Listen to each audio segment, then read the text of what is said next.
여러분, 교회가 세상에 존재하는 이유가 뭘까요? 우리 그리스도교회도 있고, 또 우리가 함께하고 있는 이 노원교회는 유명한 교회들도 많잖아요. 꽃동산 교회도 있고, 광염교회도 있고, 큰 교회들도 많이 있습니다. 근데 크든 작든 모든 교회가 존재하는 그 분명한 가치, 그 출발점은 뭐냐면 예수님께서 이렇게 말씀하셨기 때문에 그래요. 모든 민족에게 이 복음을 전파하라. 따라서 교회는 복음을 전파하는 곳입니다. 만약에 교회가 복음을 전파하지 않거나 또는 교회 안에서 성도 간에 만나서 복음을 이야기하지 않는다면, 즉 복음적 대화가 아니라 뭐 주식을 얼마를 했고 어떤 드라마를 봤고 뭐 요즘에 뭐 사회적 이슈가 뭐고 이런 것만 얘기한다고 하면 그것은 교회라기보다는 하나의 사교 집단이 될 수 있는 거예요. 여러분, 예수님께서 말씀하셨죠. 모든 사람, 모든 민족을 제자 삼아 가르쳐서 지키게 하라. 그래서 여러분, 교회를 표현하는 한자를 우리 조상들이 잘 선택했어요. 여러분, 교회를 한자로 표현할 때 교자를 뭐로 쓸까요? 교제할 교제가 아니에요. 가르칠 교회예요. 즉 교회는 무엇을 가르치는 곳이냐면 복음을 가르치는 곳이죠. 그래서 여러분이 교회에 온다는 것은 내가 거기 가서 어떤 교제하고 거기서 어떤 것을 내가 유익을 얻으러 오는 것은 2차적인 거고, 아주 본질적인 내 발걸음의 이야기는 무엇이냐면 내가 배우러 가는 것입니다. 복음을 배우러 가는 거예요. 그리고 그 복음을 배운 대로 내가 살려고 가는 것입니다. 그런데 그 복음을 배운다는 것, 그리고 복음대로 산다고 하는 것보다 더 큰 목적이 있어요. 하나님께서 여러분을 이 땅에서 예배자로 부르셨다라는 거예요. 여러분, 출애굽기 7장 16절을 볼까요? 출애굽기 7장 16절에 보면 이렇게 되어 있습니다. 그에게 이르기를 히브리 사람의 하나님 여호와께서 나를 왕에게 보내어 이르시되 내 백성을 보내라. 그러면 그들이 광야에서 나를 섬길 것이다. 430년이라는 그 기나긴 시간을 이집트에 종살이하던 이 이스라엘 백성을 하나님께서 나오게 하신 이유, 그 이유는 무엇이냐고 했을 때 분명하게 저들을 내가 선택하여서 나를 예배하는 민족이 되게 할 것이다라는 주님의 의도가 있다라는 거예요. 똑같습니다. 여러분, 한 사람 한 사람을 다른 사람들보다 더 먼저 이 땅에서 우리를 불러내신 이유, 그리고 내가 예수 믿게 한 이유는 예수 믿어서 복 받게 하시려고 하는 게 아니라 본질적으로 뭐냐면 여러분 한 사람 한 사람이 주님을 섬기는 자가 되게 만드시는 거예요. 그러면 주님을 섬기는 자라는 거 무엇이냐면 교회에서 봉사하고 뭐 이런 것도 물론 섬기는 거지만 우리가 주님께 드리는 가장 최고의 봉사 무엇일까요? 예배하는 겁니다. 내가 예배자로 살아가는 것, 내가 있는 자리에서 예배하는 것이에요. 그래서 여러분 아침에 학교에 가서 또는 아침에 출근을 해서 아침에 눈 뜨자마자 제일 먼저 하는 게 뭐죠? 쇼츠 보는 거잖아요. 제가 그래요. 네. 그리고 저희 교회 조회수 봐요, 막 이렇게. 농담이고요. 아침에 눈 뜨자마자 학교에 가자마자 일터에 가자마자 제일 먼저 하는 게 뭘까요? 기도하잖아요. 그 잠깐 드리는 그 기도가 주님 앞에 드리는 예배가 되는 거예요. 예배라는 건 다른 것이 아니에요. 어떠한 경우에도 어떤 순간에도 내가 주님을 잃지 않는 것. 주님을 상실하지 않고 계속 주님과 함께 살아가며 주님을 찾는 것. 그게 진짜 예배라는 거죠. 여러분이 가져야 될 프라이드는 뭐냐면 나는 하나님께 부름받은 자이다. 그 부르심은 다른 것이 아니라 예배자이다라는 거예요. 여러분, 선교사들이 선교지 가면 제일 먼저 뭐 할까요? 그 땅에 도착하자마자 예배해요. 아무도 없는 곳에서 찬양하는 거예요. 주님, 이 땅의 예배자들이 가득 넘치게 하여 주시옵소서. 그래서 선교는 무엇이냐면 예배가 없는 곳에 예배가 있게 하는 게 바로 선교예요. 미국의 신학자인 이 존 파이퍼가 열방을 향해 가라는 책에서 그렇게 표현해요. 선교는 무엇입니까? 선교는 예배가 없는 곳에 예배가 있게 하는 것입니다. 그래서 주님이 다시 오는 날에는 선교는 끝이 날 것입니다. 여러분, 우리가 이 그리스도교회는 언제까지 존재해야 될까요? 주님이 오시는 날까지. 그래서 우리가 기대하는 우주적 예배가 있어요. 요한계시록 7장 9절에서 10절인데 우리 모든 그리스도인들이 꿈꾸며 기대하며 대망하는 그 순간이 무엇이냐면 이거예요. 각 나라와 족속과 백성과 방언에서 또 능히 셀 수 없는 보좌 앞과 양 앞에 서서 뭐 할까요? 예배하더라. 선교의 완성은 모든 민족이 하나님께 예배하는 장면으로 끝이 나는 거예요. 따라서 교회와 선교의 목적은 그들과 함께 우리가 또 그들도 우리처럼 예배하는 것, 그것이 유일한 목적이라는 것입니다. 저도 이 그리스 교회를 꿈꾸는 것은 아주 본질적인 것은 무엇이냐면 한 사람 한 사람 예배자를 세우고자 하는 그 하나님의 마음의 감동을 따라 그 사람도 예배자가 되게 하기를 원하는 마음으로 이 교회가 존재하는 거예요. 여러분 전도해 보셨습니까? 정말 예수님을 생판 모르는 사람에게 복음을 전해서 그 사람이 예수 믿는 사람 될 뿐만 아니라 자기 스스로 예배를 사모해서 예배에 나오는 자가 되게 하는 일, 가능한가? 사실상 불가능한 일이에요. 여러분 선교라는 것도요, 생각해 보면 거의 불가능한 일입니다. 왜냐하면 선교에는 장벽이 있어요. 가장 큰 장벽, 바로 종교와 문화와 세계관이라는 장벽이에요. 근데 종교와 문화와 세계관은 한 덩어리로 가요. 이슬람에서 사역하는 거 어려워요. 이미 자기들의 종교가 있어요.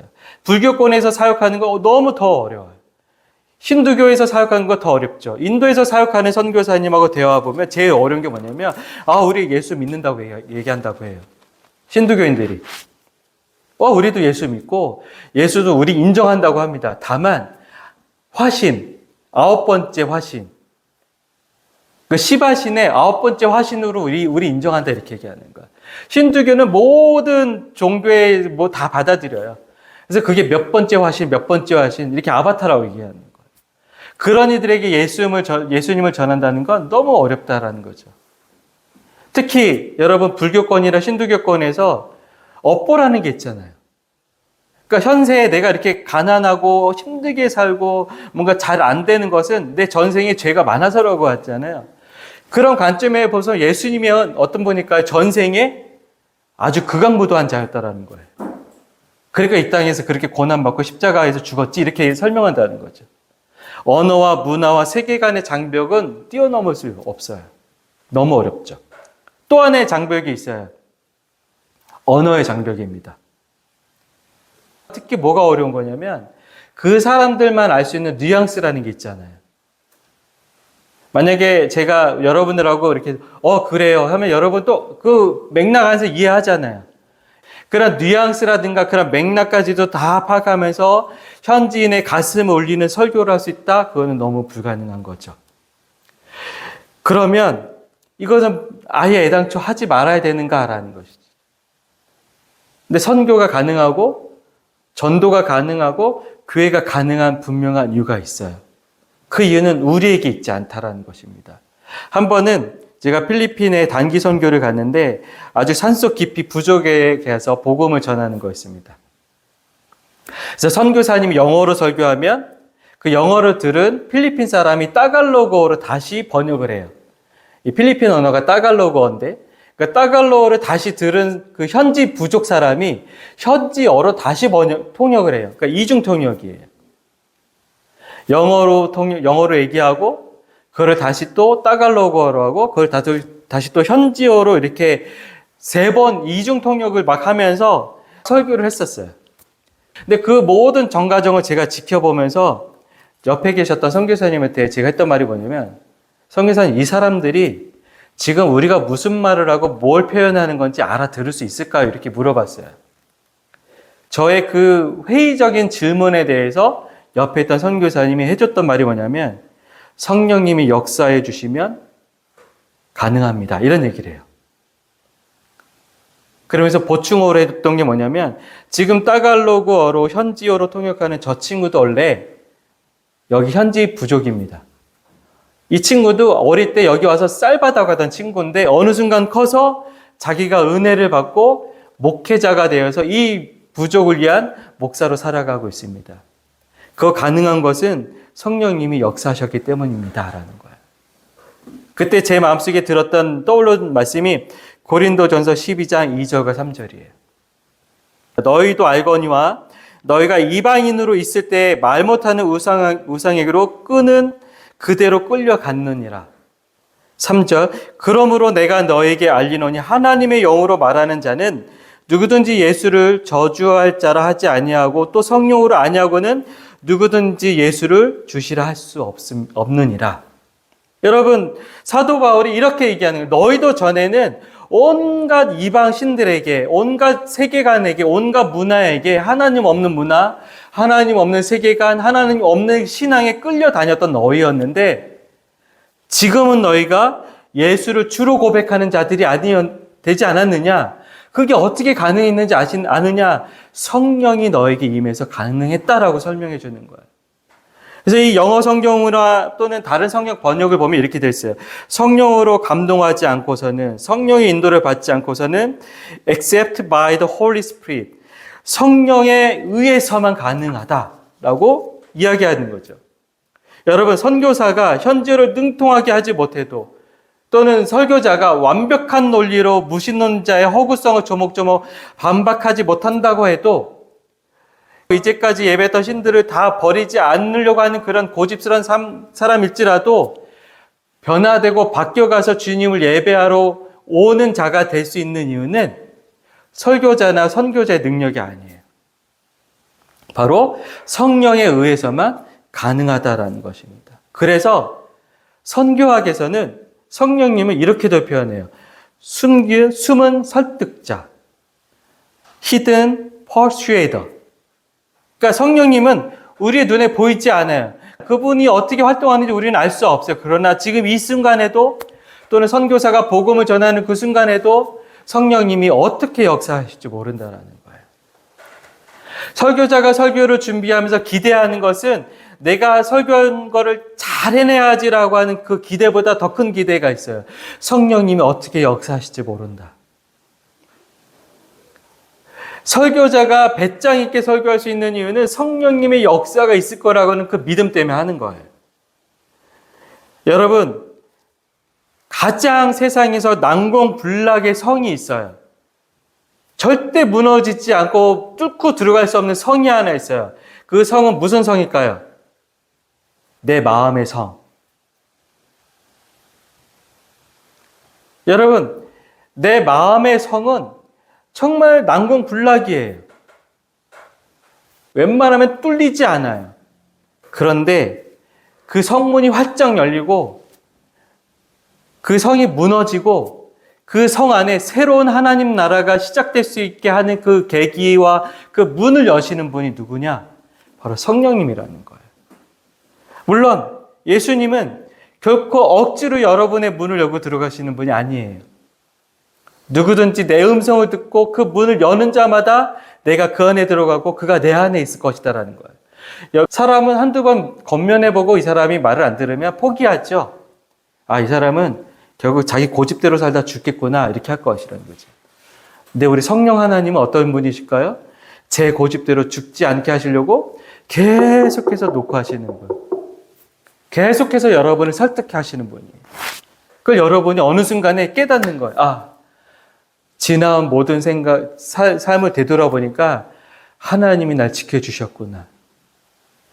하나님이 나와 함께 하셨구나라는 걸 뒤늦게 깨닫잖아요. 그 전까지 성령께서 여러분에게 계속해서 설득하신다는 거예요. 그래서 교회가 가능한 이유, 그리고 선교가 가능한 이유, 무엇보다도 저와 여러분이 이렇게 예수 믿게 된 이유는 오로지 성령의 역사하심 때문이었다라는 거예요. 저는 가끔씩 제 스스로가 이런 생각을 해볼 때가 있어요.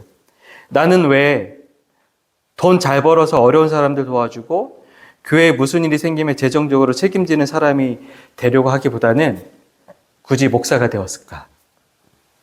그 선교사님 자녀들 이렇게 얘기하다 보면 너는 커서 꿈이 뭐냐 그러면 저는 돈 좀 많이 벌어보고 싶어요. 이런 얘기 많이 하거든요. 또 여기에 이런 생각도 해봐요. 내가 과연 꼭 무엇인가를 믿어야만 살아갈 수 있는 존재인가? 아니면 나는 굳이 믿음이라는 것이 없어도 잘 살 수 있는 사람이 아니었을까? 그리고 만약에 내가 무엇인가를 믿어야만 살 수 있는 사람이었다면 나는 왜 굳이 예수를 믿기로 작정하고 고백했는가? 나는 어떻게 예수를 믿게 되었을까? 그리고 하나 더, 나는 어쩌다 교회를 개척하게 되었을까? 근데 아무리 생각해봐도 제가 제 스스로에게 발견하는 답은 이거예요. 하나님의 은혜였다. 하나님의 은혜였다. 내가 불교로 가지 않은 것, 내가 이슬람으로 가지 않은 것, 나에게 누군가가 와서 복음을 전해줬던 것, 그리고 나에게 복음을 전했던 그분은 그렇게 도망치는 나를 끝까지 20대 넘어서까지도 계속 붙잡으면서 말씀을 가르쳐주고 계속해서 나를 위해서 기도해줬다라는 것. 그게 다른 것이 아니라 성령님의 역사하심이었다. 성령의 감동이 아니고서는 설명할 수 없는 일이었다라는 거죠.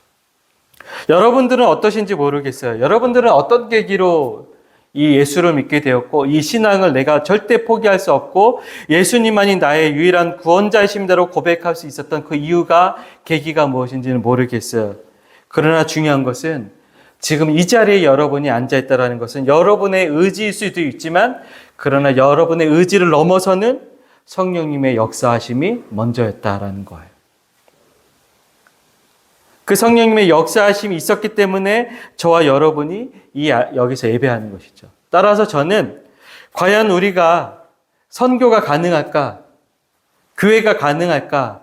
정말 매일 아침 여기 편의점 와보시면 너무 재밌는 건 여기로 출근하시는 분들이 있어요. 여기로 출근하셔가지고 의자에 앉아가지고 일단은 담배를 피고 두 번째는 핸드폰을 열어서 계속 쇼츠를 보시면서 반나절 이상 그렇게 앉아 계시는 분들이 있어요. 근데 저 사람들조차도 예수를 믿고 예수 앞에 새로운 인생 여정을 걸어갈 수 있게 되는 일, 가능할까, 불가능할까요? 가능하다라는 거예요. 그것이 불가능하다라고 생각하는 것은 기우예요. 기우가 무슨 뜻이죠? 쓸데없는 걱정. 왜 쓸데없는 걱정이었을까요? 애당초 복음을 전하는 것, 사람을 예수님의 제자로 변화시키는 것, 사람의 마음에 용기와 희망을 불러일으키는 것은 우리가 할 수 있는 것이 아니라 성령께서 그 하시는 일이기 때문이고 우리는 다만 그 하시는 일의 채널이에요. 도구예요.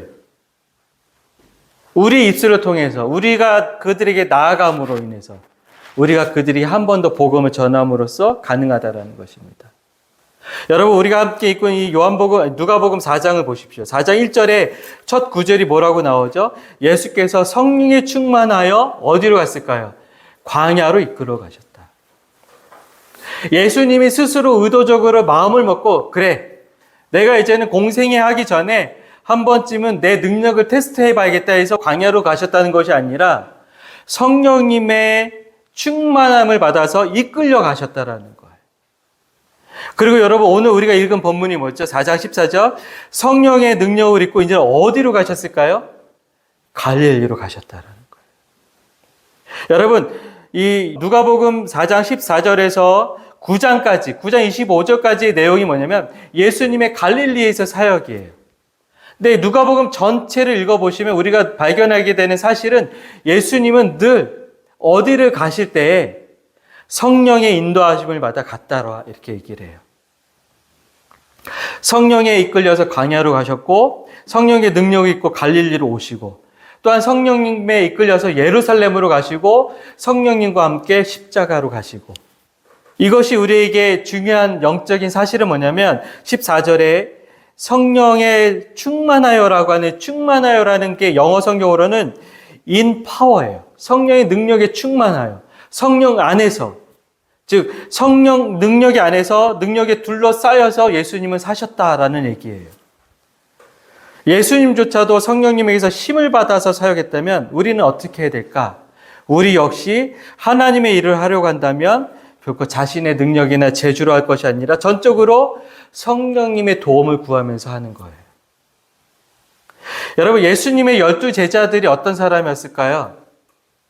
굉장히 학식이 넘고 결단력 있고 용감하고 무엇이든지 과감하게 뛰어들고 막 이런 사람들이 대다수였을까요? 아니에요. 예수님이 돌아가신 다음에 부활하기 전에 이 사람들이 어떻게 했을까요? 부활의 소망을 기대하며 여러분들이 십자가에 죽게 한 저 분은 곧 부활하셔서 영광 가운데 나타나실 겁니다라고 길거리에서 외쳤던 사람들이 한 명도 없어요. 다 도망가고 조그만 방에 숨어서 떨던 사람들이었었어요. 그런데 그런 사람들에게 예수님이 다시 임하시고 또 오순절에 성령이 임하자마자 그 두려움에 떨던 사람들이 어떤 사람이 됐을까요? 여러분 사도행전 17장 6절을 한번 볼까요? 사도행전 17장 6절에 보면 이렇게 나와 있어요. 천하를 어지럽게 하는 자들이다. 여러분, 천하를 어지럽게 하는 자들이라는 것은 세상에 가치관을 정복시키고 죄와 불의에 마취되어서 살아가는 사람들의 영혼을 뒤흔들어서 깨어나게 하는 사람이 되었다라는 거예요. 그래서 길 한복판에서도 예수만이 우리를 구원하실 수 있는 유일한 분입니다라고 부끄러움 없이 전할 수 있는 그런 담대한 자들이 되었다라는 것이죠. 사도 바울의 표현처럼 내가 그리스도 예수의 십자가 외에는 아무것도 자랑할 것이 없습니다. 헬라인이나 유대인이나 어떤 사람들은 저걸 되게 부끄러워하고 저주스러운 십자가지만 난 저 십자가가 가장 영광스럽고 자랑스러운 사람입니다. 그런 사람들로 바뀌었다라는 거예요. 그게 어떻게 되었을까요? 바로 성령의 역사하심이 있었다라는 거죠. 그래서 우리가 이 땅을 살아가면서 필요한 것은 다른 것이 아니에요.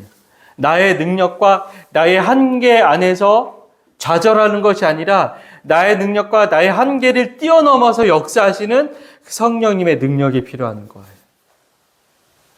여러분, 성령님이 여러분 가운데 임하시면 어떤 일이 벌어질까요? 세 가지 일이라고 생각되어집니다. 첫 번째는 여러분 마음밭에 하나님의 생각이 심어지기 시작할 것입니다. 자, 여러분, 마음의 감동을 받는다는 건 무엇일까요? 어느 순간 내가 길을 걸어가고 어느 순간 기도를 하는데 갑자기 내 마음에 하나님께서 주시는 생각이 분명하게 찾아올 때가 있어요. 내 생각이 아니라는 걸 내가 알아요. 이것은 하나님이 주시는 생각이야. 그 생각을 주시고 그 생각을 우리 가운데 깨닫게 하시는 분이 바로 누굴까요? 성령님께서 우리에게 임하실 때. 두 번째, 내 마음 가운데 의를 행하려고 하는 의지가 생겨요. 선을 행하려고 하는 의지가 생겨요. 그래서 여러분이 신앙생활하면서 제일 중요한 것은 무엇이냐면 내가 스스로 어떤 의지를 갖는 게 아니에요. 나의 의지는 작심삼일이면 끝나는 의지예요. 그러나 어떤 의지가 필요할까요? 성령께서 주시는 그 의지대로 내가 살기를 원합니다. 성령님 나에게 계속해서 선을 행할 의지를 주시옵소서. 그 마음이 필요한 거예요. 여러분, 누가 예배하러 나올 수 있을까요? 아, 그래, 이번 주에 내가 한번 예배 좀 드려볼까가 아니에요. 성령님, 내가 예배하고자 합니다. 예배자의 마음을 나에게 주시옵소서. 그 마음이 계속 오는 거예요. 여러분, 삶의 의욕이 없어지셨나요? 삶의 의지가 사라지셨나요? 내 삶의 생기가 사라지셨나요? 여러분, 기도하셔야 돼요. 어떤 기도해야 될까요? 성령님 내게 임하셔서 내 삶의 의욕이 다시 불이 일어나게 하여 주시옵소서. 내 스스로가 내 마음속에 어떤 의욕도 일어날 수 없습니다. 나를 일으켜 세우는 그 의지가 내 안에 일어나게 역사하여 주시옵소서.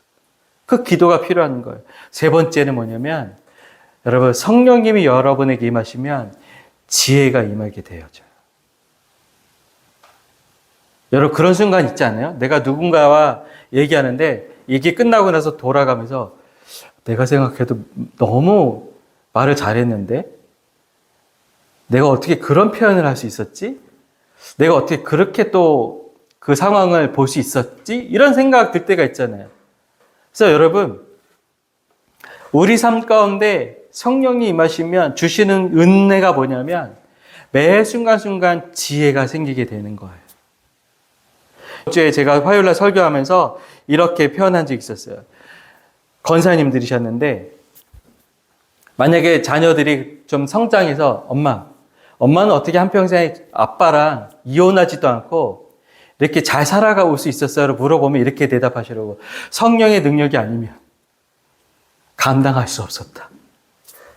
또는 어머니, 아버니, 어떻게 부모님들은 나를 버리지도 않고 이렇게 나를 끝까지 사랑하실 수 있으며 나에게 좋은 부모님이 되시려고 애를 쓰실 수 있었습니까? 그러니까 우리가 대답할 수 있는 건 성령의 능력이 아니면 안 됐다. 회사에서도 누군가 갈등이 생길 때, 업무를 할 때 저도 이런 기도해요. 주님, 이게 나 도무지 모르겠습니다. 이걸 어떻게 풀어가야 될지 모르겠습니다. 성령님, 지금 저에게 지혜를 주셔서 제가 지혜롭게 이 상황을 풀어가게 하여 주시옵소서. 그게 성령의 능력에 힘입어 살아가는 거예요. 그래서 제가 하나님께 내린 결론이며 기도는 이것입니다. 주님, 오늘도 저의 힘이나 재주나 능력이나 지식이 아니라 성령님의 능력 안에서 모든 것을 감당하며 살게 하여 주시옵소서. 때마다 제 입술에 은혜의 말이 있게 하여 주시고 하나님의 관점으로 제 삶을 볼 줄도 알게 하여 주시고 곱비 뿔린 망아지 같은 생각에 끌려가기보다는 성령님이 주관하시는 저희 생각이 되게 하시고 불안 대신 평안을, 조급함 대신 신뢰를 선택하게 하시고 혼탁한 세상에서 분별력을 잃지 않게 살게 하여 주시옵소서. 제 삶의 여정에 오직 하나님의 영광이 가득하게 하여 주시옵소서. 여러분, 15절 볼까요? 우리가 성령의 능력에 힘입어서 살아야 될 분명한 이유는 15절에 나와요. 예수님께서 어떻게 될까요? 모든 사람에게 영광을 받으셨다.